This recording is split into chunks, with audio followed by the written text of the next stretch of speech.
Hi, this is Althea. This is my book, section number 10. And the last portion of section number 9, Abandoned and Stripped. Before I came to Florida, um, my mother kept asking me to come to Florida.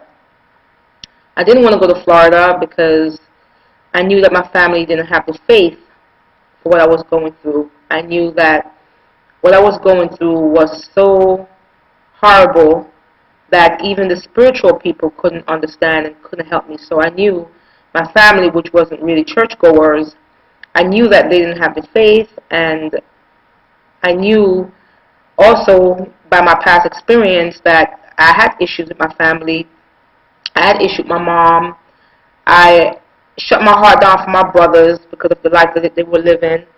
So I didn't really have a lot of connection in terms of relationships. So I knew in the state I was in, I wouldn't get the support from my family that I needed, because I knew how horrible my life was. I knew how it looked in the natural. I knew if the church couldn't handle it, my family who were not saved couldn't handle it. So I really did not want to go to Florida. My mom kept telling me to come to Florida.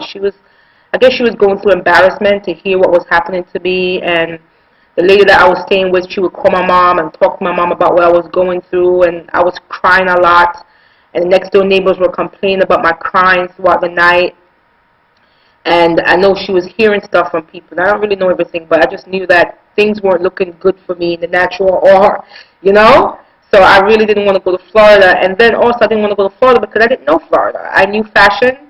I went to fashion school. I had a lot of fashion background, and I knew that if I went to Florida, everything that I know of as myself, I couldn't be able to fulfill that. So I was like, why am I going to Florida? I have no, there's no fashion in Florida. I mean, how am I going to live? How am I going to survive?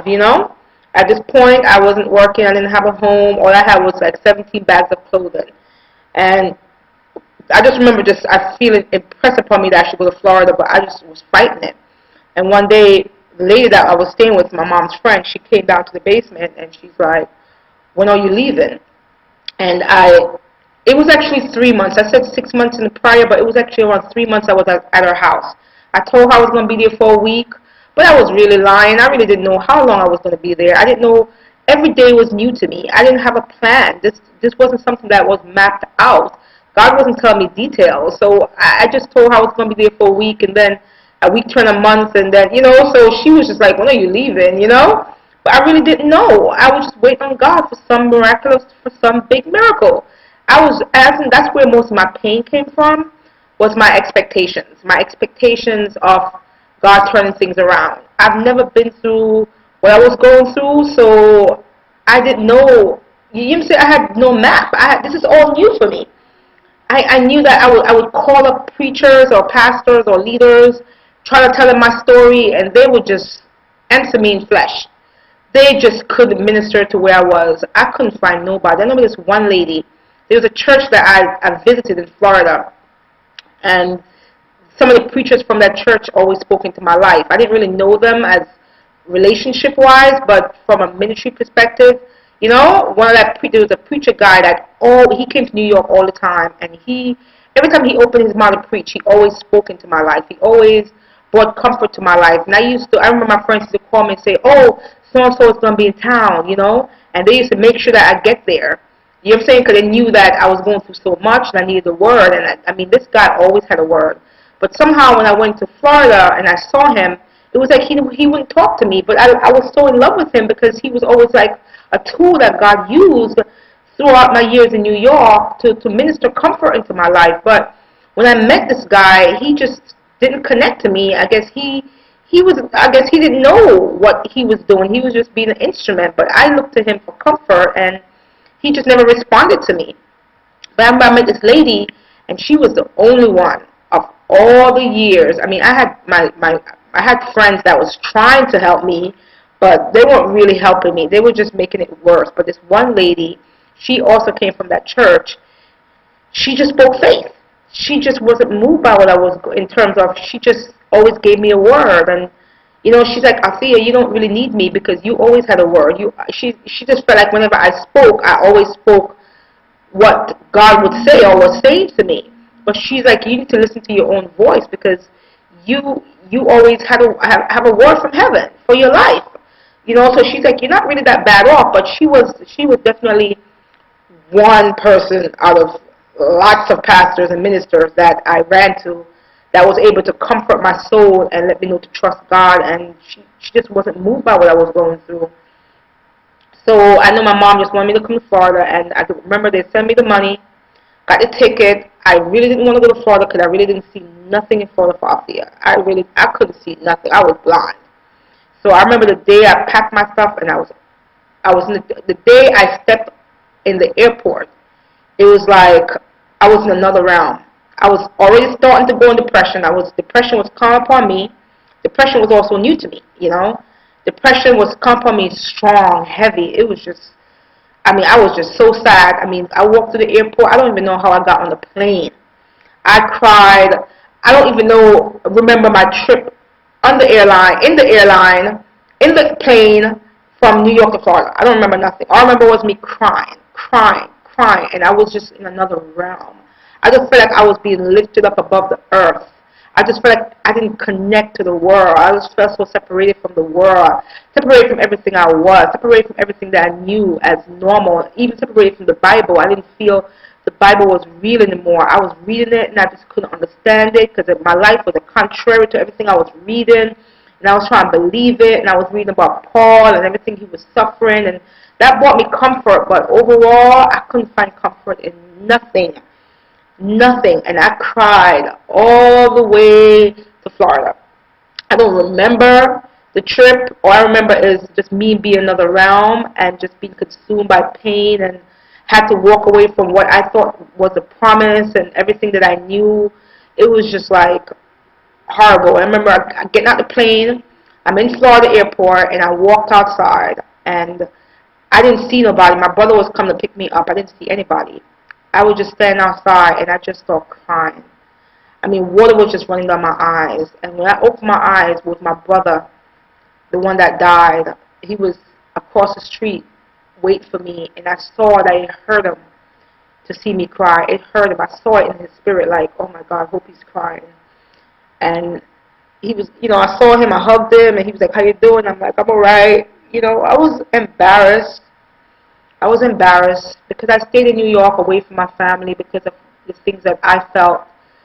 I felt like, my family was just always critical of me. And I just, even though I was close to my mom, and, for the years, I guess I never repented or forgave them for growing up and felt judged all the time.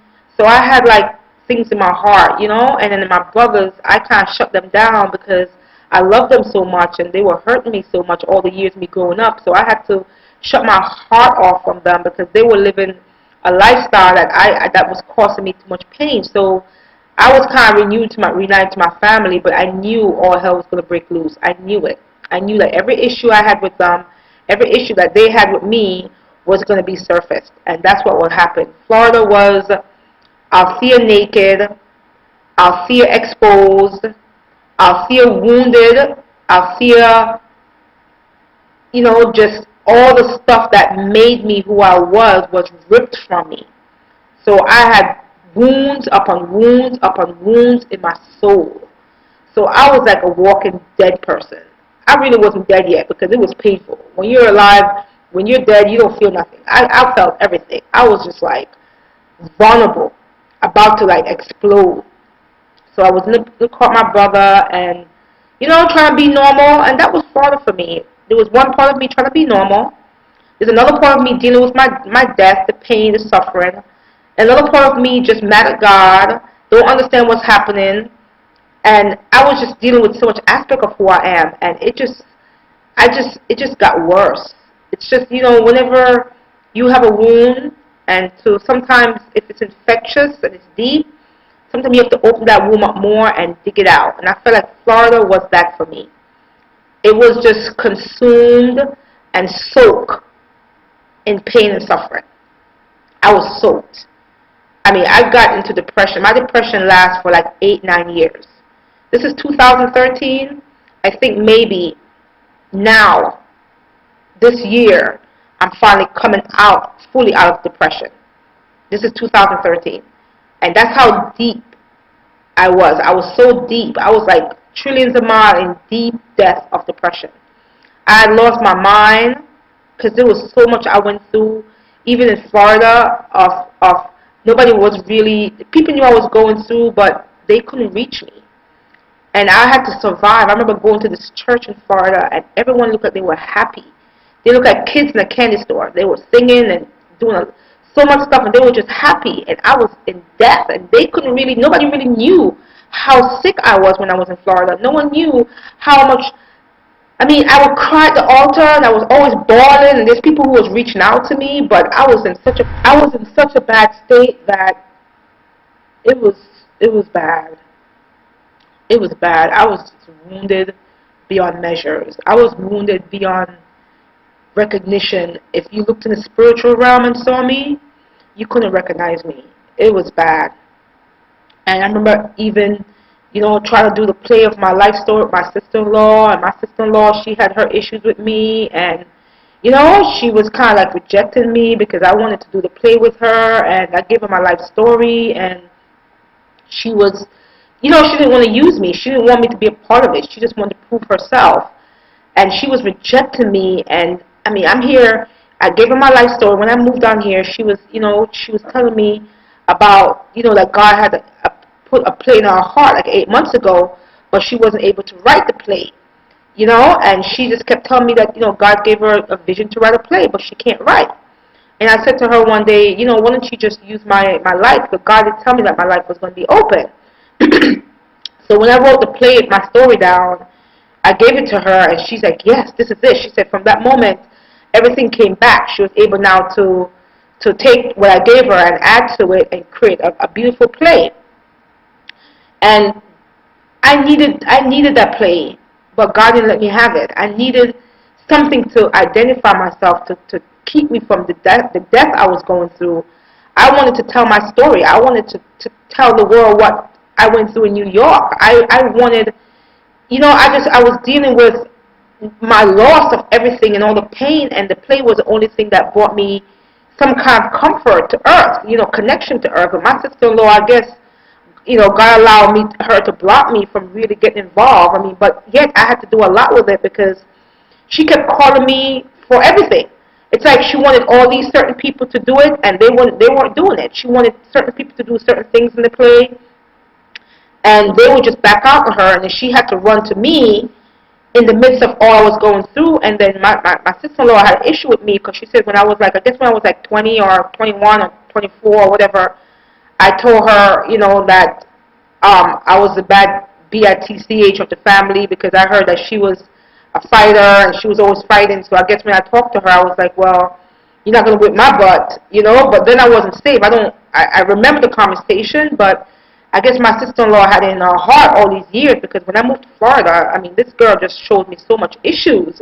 It's like whatever issue she had with my family, it was just taken out on me, but everything was taken out on me. I mean, I felt like I was so abandoned by God. I mean, I saw every issue people had towards me. I mean, it was just coming at me. My mom loved me, but all her issues just came out. My brother loved me, but his issues came out. My sister loved me, but her issue came out. My issue was coming out. I mean, I was in church and I wanted to belong, but God told me it wasn't my home. And, the pastor wanted me to be a part of the church. And I tried to, work with the young people. And I just felt like I just never had peace. Like some of the people weren't comfortable with me. They felt like I was coming to take over their church. They don't even understand how messed up I was, But I thought maybe that church was my home. I thought maybe, God was going to promote me in that church. But, but I still didn't feel the okay to be a member, you know what I'm saying? And it's like I'm there alone, homeless and lonely, and there's all these people who are trying to be close to me, and I was just sick. I was sick. I was trying to be everything that they want me to be in Florida, and I met new people, and to deal with my sister-in-law, and to deal with all these new friends I was having, it was just overwhelming so much. It was horrible. That internally, I was just dying. I just wanted to go back to New York. I just wanted to go back to a normal life. I just wanted to go back to my life the way it was. Yes, there was a play being done in my life, but it wasn't. It was just like Oh my God, it was horrible. I mean, I worked very hard for that play. I even felt rejected because the pastor made my sister-in-law the head over the play, and I mean, I knew I could have done the play, but I guess God didn't see that I was fit. I was too broken. But all I know was just like Florida for me. I went from church, I stayed at this church for 5 years, and I met people there. I remember, I was staying with this girl who looked out for me, and she let me stay with her, and I was dealing with her issue, and I was feeling everything. When you stripped and naked, I mean, I was vulnerable. I picked up on everyone's issue. I mean, I went through people who some of the people in this church, they were nice, but there were some people that their issues was just so horrible to me. Like, I had to live with whomever God told me to live with and stay with whomever, and whoever wanted to be my friend, I had to take the friendship because the situation I was in, I mean, who am I to say? But I was dealing with a lot. God was trying to make me at the same time. It was like I was being broken and being made at the same time while dealing with depression, while dealing with losing my mind, while dealing with the spirits. I had spirits, negative spirits, bad spirits attacking me all night, all night. I mean, I didn't sleep. I was going through my family. I was going through with some of the people that went to this church. I was going through my sister-in-law over the play. I was just going through and just dealing with my own sickness and dealing with my own issues. I mean, God would show up and let me know He's with me. On Sundays, I would look normal, and God was doing a lot of miracles in my life, but I was still dead. I was still in pain. I was still broken. I was still, you know what I'm saying? And every issue, I mean, I used to remember being jealous of the people in this church, being sitting there in church and watching everyone normal and being jealous of them and being, jealous of their normalness and wanting to be normal again and wanting to be healed. And it was like God was just not healing me fast enough. It was just, I mean, I had to live so many years sick, and people did not know it. I was still working hard. I was still involving myself in ministry. I remember even leaving that, the play ran for like 4 years, and I went through so much with that place, so much. But God has used it to bless so many people, so it was worth it. I went through so much with my sister-in-law. I went through so much with other people, and I had a lot of good times, but overall, it was just tremendous. It was just horrible. I remember leaving my mom's house sometimes because we would argue because my mom felt I brought demons in the house. I remember, smoking and her not wanting to sleep beside me because I smelled like a cigarette, and then she said the enemy, spirits were trying to fight her. I remember one day I was lying beside my mom, and like a spirit came on top of her, and she almost fell off the bed, and she just ran around the room. And she's like, "You're bringing spirits in this house," and she was right. Every demon from heaven, I felt like the 1/3 devils from heaven were packing up and came to Althea's house. I felt like every single evil spirit in the world was now attached to my life, and I couldn't get rid of them. And so I'm dealing with people, I'm dealing with myself, I'm dealing with my illness, I'm dealing with my feelings towards God. It was, I mean, I remember one day driving, and I was in so much pain, I couldn't smile. I didn't smile for like 3 or 4 years. If people saw the glory of God on me, it was all Jesus. Trust me, it was not off me. Anything they saw, whatever they saw on me, that was great. I didn't see it. I was feeling the total opposite. I remember driving, and I was just crying. It was just, had so much darkness in my soul. I had so much pain in my soul. It was a journey to true intimacy. What God was doing was He was killing the flesh. He was killing Althea. He was removing everything in me that wasn't of Him. He was moving everything in me that was connected to the world. He had to separate me. He had to detach me from the earth and the thinking and the things that I thought and what I learned and what I accumulated in my thoughts, in my mind, in the earth. And God was using this time to remove these things from me so He can fill me. But the process of it was horrible because it was new to me. And when you deal with God, God is perfection. God is truth. You can't tell God you're finished and you're ready. He'll tell you, no, you're not, because He's God. You can't lie to God. You can't tell God, oh, okay, I'm ready for promotion. God's like, you're not ready for promotion, Althea. You're broken. You're a mess. You're wounded. You're sick. But He knew. I remember even when I came to Florida, this man told me, he said, you won't be able to pick yourself up. Because in the past, I was able to kind of get myself together. But he said, honey, the next 7 years, you won't be able to pick yourself up. And he was absolutely correct. I couldn't pick myself up.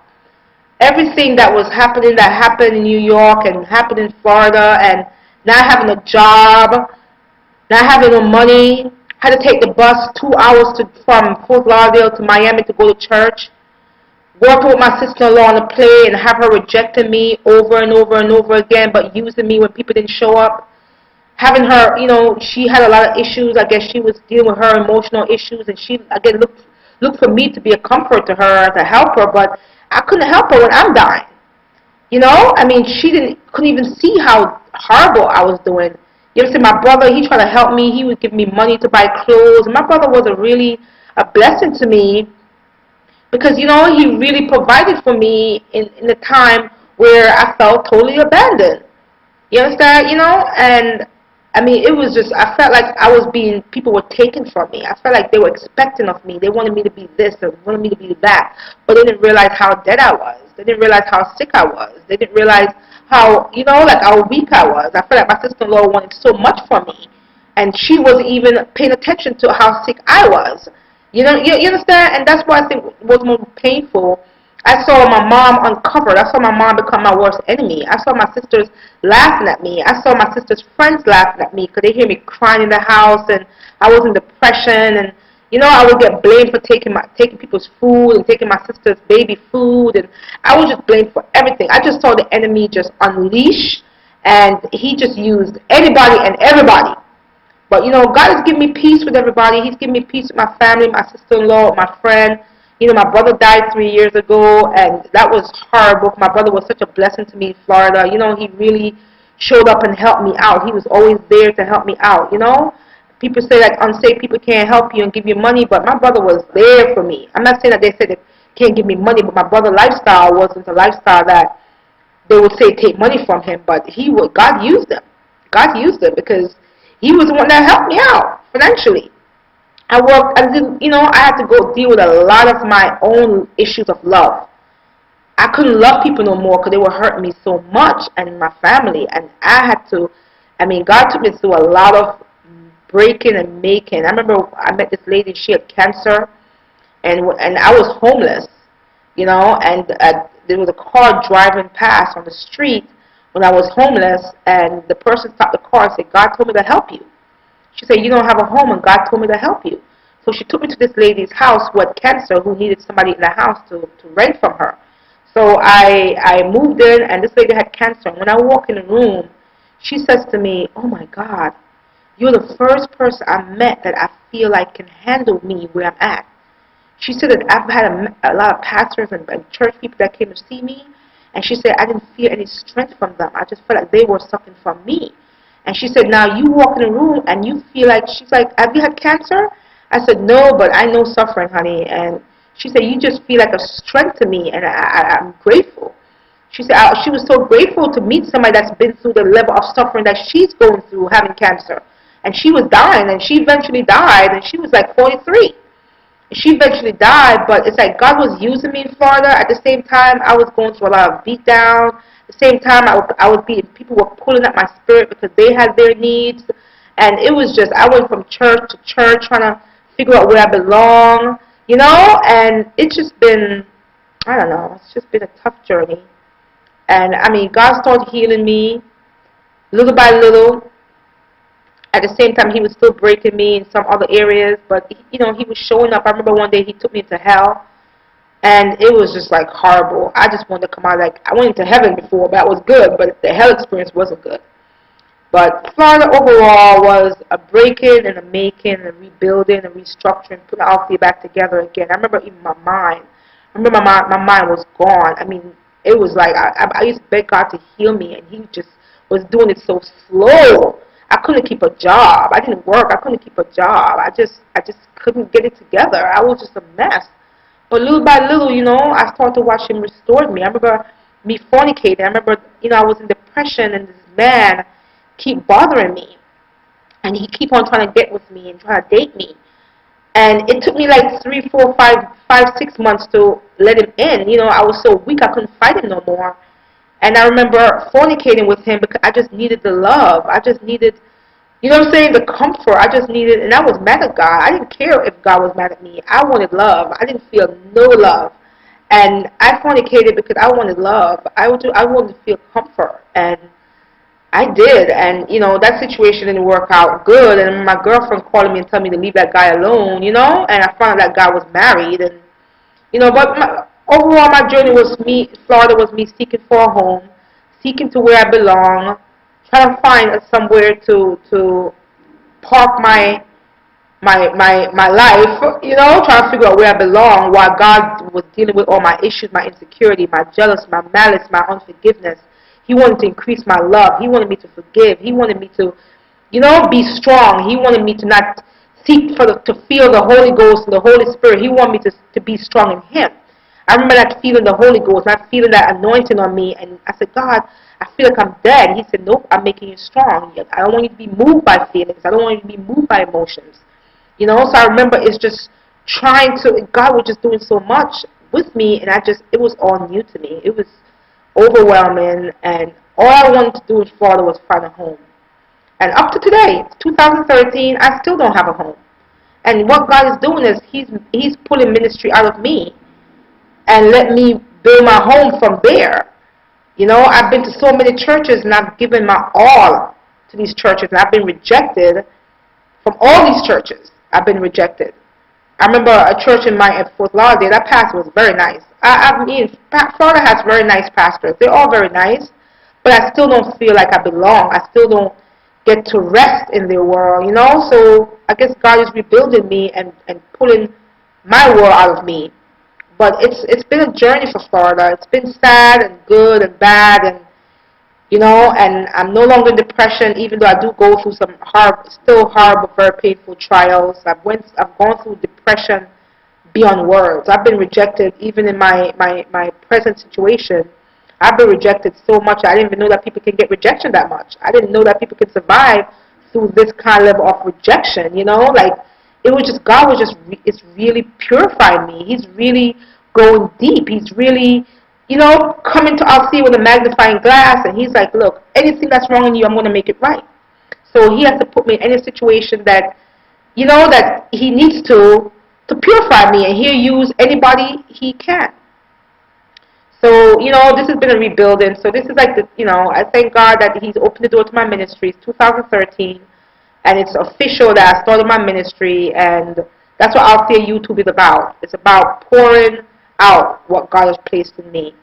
I thank you for listening, and God bless you, and to let you know that you will be victorious. It doesn't matter what you go through. God will take you through. He will heal you, deliver you, and set you free.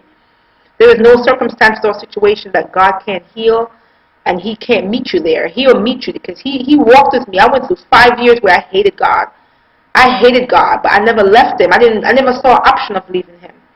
But I didn't love Him, but I had to prove to God that I love God more than all these things. I had to walk through these death experiences to be able to speak to you today and speak truth into your life, and to tell you that I've been there, I've been through it, I've been tested. Way beyond, exceedingly abundantly above all I can even ask, think, or imagine. The things I've been through, I said, Lord, it's like I'm 85 years old. Sometimes I feel like I'm 85. But I survived it. I'm in love with Jesus again. I'm starting to love people. I'm trying to come out my shell. God has turned things on my family. You know what I'm saying?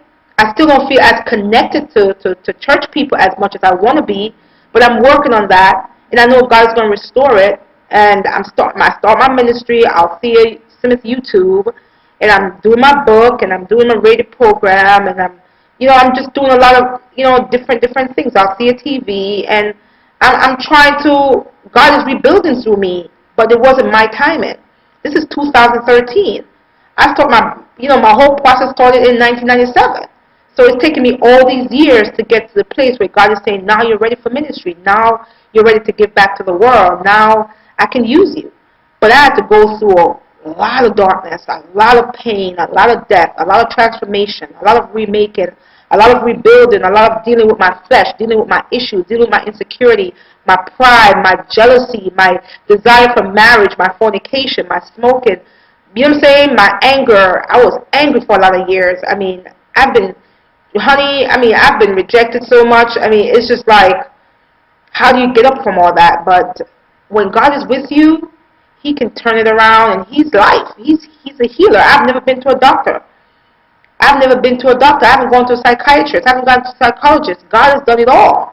That's why I tell people, I can't take credit and glory for anything in my life. God did everything. I didn't do nothing right.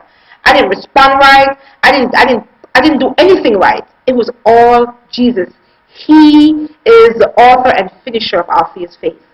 He is the author and finisher of Althea's life. He has brought me back from the dead.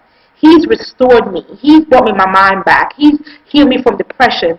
He's healed me from anger. He's healed me from jealousy. He's healed me from desire to be married so bad. He's healed me from loneliness. He's healed me from fear. He's healed me from doubt. He's healed me from lying. He's healed me from stealing. He's healed me. God is my source. He's my strength. He is my healer. He is my deliverer. He is my life. In Him I'm moving, and have my being. He gets the glory and the credit for everything I do. Everything I am today is because of Jesus. I can't give you a scenario and break it down and tell you how I did this. I didn't do nothing. God did it all. People want me to say, oh, I did this. I didn't do nothing. God did it. I didn't know my head from my feet. God healed me. He restored me. He made me. Everything I am today, everything good about me, it's all Jesus. Anything bad, that's Althea. If you see faults in me, that's Althea.